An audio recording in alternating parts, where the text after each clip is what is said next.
और वही हमारे संवाददाता अनूप सिंह से खास बातचीत में समाजवादी पार्टी के उप सचेतक आर.के. वर्मा ने उत्तर प्रदेश बजट को लेकर क्या कुछ कहा है, एक बार ये रिपोर्ट देख लेते हैं। बजट सत्र का आज पहला दिन है। आज राज्यपाल आनंदीबेन पटेल का अभिभाषण हुआ है। समाजवादी पार्टी की क्या उम्मीदें हैं, क्या उन्हें लगता है कि इस आखिरी बजट में जनता के लिए कुछ होने वाला है? हमारे साथ आर.के. वर्मा जी हैं, विधायक हैं समाजवादी पार्टी से। क्या कुछ उम्मीद लग रही है? आखिरी बजट है आज सरकार का। इस आखिरी बजट में भी उत्तर प्रदेश का आम आवाम ठगा गया है।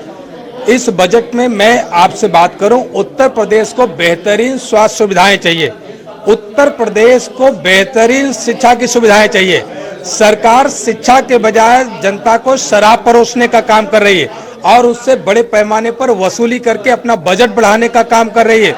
ना तो गरीबों की गरीबी उन्मूलन के लिए कोई योजना में पैसा गया है, ना स्वास्थ्य, ना शिक्षा के इंफ्रास्ट्रक्चर को डेवलप करने में कोई पैसा गया है, ना अनुसंधान पर कोई पैसा गया है। ये जो पैसा है, जो बजट का जो एलोकेशन है, ऐसी जगहों पर है जहां पर उनके नौकरशाहों के जरिए बड़े पैमाने पर भ्रष्टाचार करके सरकार अपना पेट भरना चाहती है। लेकिन इस बजट से उत्तर प्रदेश के आम आवाम को नहीं मिलेगा।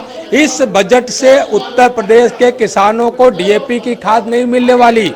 इस बजट से उत्तर प्रदेश के किसानों का जो धान है वो क्रय केंद्रों पर नहीं बिकेगा।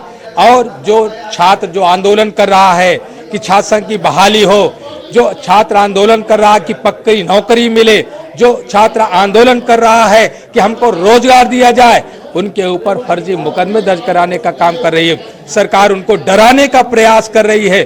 तो इस बजट में ऐसी कोई उम्मीद नहीं दिखती है कि बड़े पैमाने पर नौकरियों का सृजन करके उनको नौकरी दिया जाए या रोजगार दिया जाए। लेकिन ये कहा जा रहा है कि पिछला जो बजट था उसका 53% ही खर्च हुआ। इस बार क्या उम्मीद है, क्योंकि ये चुनावी ये सरकार अभी जो है पिछले जो 2025-26 का जो बजट रहा है उसमें केवल 53% खर्च हुआ है। ये बजट इसी वर्ष, चूंकि ये चुनावी वर्ष है, तो पुराना बजट का आधा हिस्सा और नए बजट का 9 लाख करोड़ रुपया ये चुनाव में दुरुपयोग करने के लिए पैसे को खर्च करेंगे।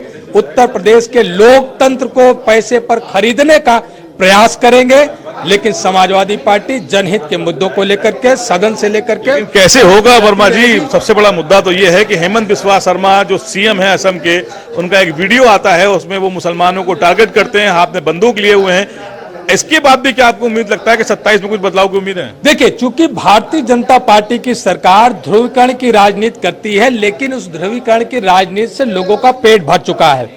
आप उदाहरण ले लीजिए, भारतीय जनता पार्टी के ही लोगों ने ब्राह्मण समाज की बैठक कराई, फिर उसके बाद लोधी समाज के लोगों ने बैठक कराई।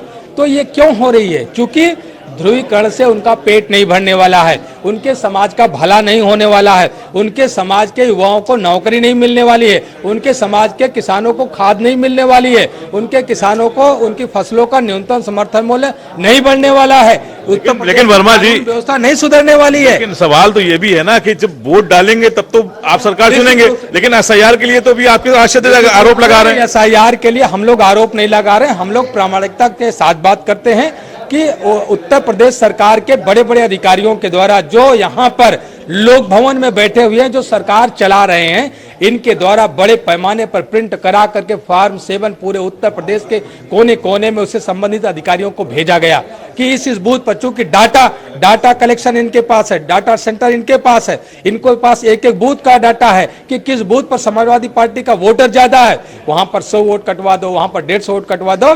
हर ऐसी जगहों पर ये फॉर्म 7 भेजने का काम कर रहे हैं। लेकिन समाजवादी जो प्रहरी हैं, जो बूथ प्रहरी हैं, वो उनको खोज निकालने का काम करेंगे और उनके ऊपर जो आरपी एक्ट के तहत ही मुकदमा नहीं दर्ज कराएंगे। हम लोग तो धोखाधड़ी और जालसाजी का भी मुकदमा दर्ज करवाएंगे, उनको आजीवन कारावास भी करवाएंगे।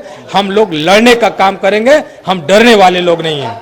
बहुत शुक्रिया हमसे बात करने के लिए। आर.के. वर्मा जी हैं, विधायक हैं, समाजवादी पार्टी के उप सचेतक भी हैं। इनका कहना है कि जो मुद्दे हैं उससे बहकाने के लिए इस तरह की वीडियो जारी कराए जाते हैं, जैसा असम के सीएम हेमंत बिस्वा शर्मा की तरफ से किया गया। फिलहाल जो पीडीए प्रहरी हैं वो एसआईआर की पूरी निगरानी कर रहे हैं और सभी के वोट को बचाने का प्रयास कर रहे हैं। कैमरा पर्सन हमजा के साथ तौहीद